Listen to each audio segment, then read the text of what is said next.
How can I lovingly address my sister's relationship with a married man while making it clear I don't condone it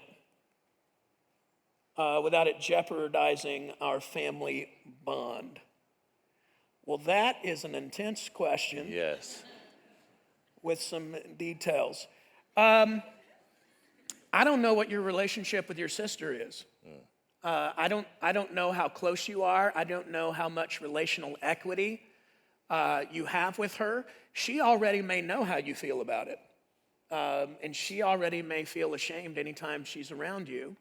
Or she may not have any shame and might just be off the rails in the way that she's thinking. There's a whole lot of it depends in how to answer that question, because the question is highly relational and situational.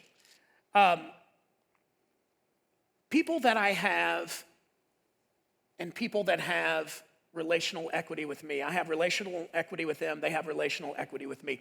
By that means we know we care about each other, we know we love each other. We're not strangers that just met that are having a conversation. There's a long time friendship, relationship, or we're family. Those people, I want to love them enough to tell them the truth, because I care more about their future than I do their feelings.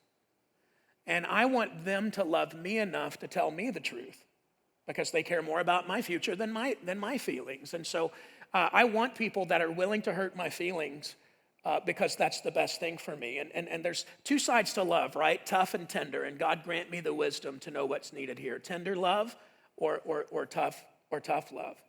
And so I think it's one of those moments where you could have a help me understand conversation. So that's the way to approach it. So you wouldn't like take her to lunch and go, let me just tell you right now what an idiot you're being. That would not be the approach. The approach would be, help me understand what you're doing here. And where do you think it's going? And why do you think this is acceptable? And you would just ask questions like that. And then in that, in a loving, kind, and yet bold way, you would have the conversation.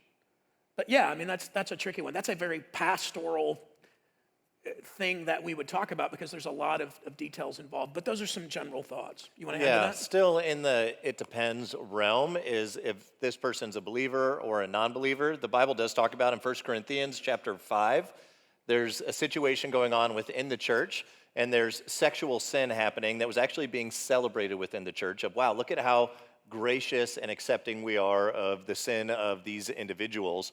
And Paul's writing them in this letter going, what are you doing? And he says this: I wrote to you in my letter not to associate with sexually immoral people, not at all meaning the people of this world who are immoral.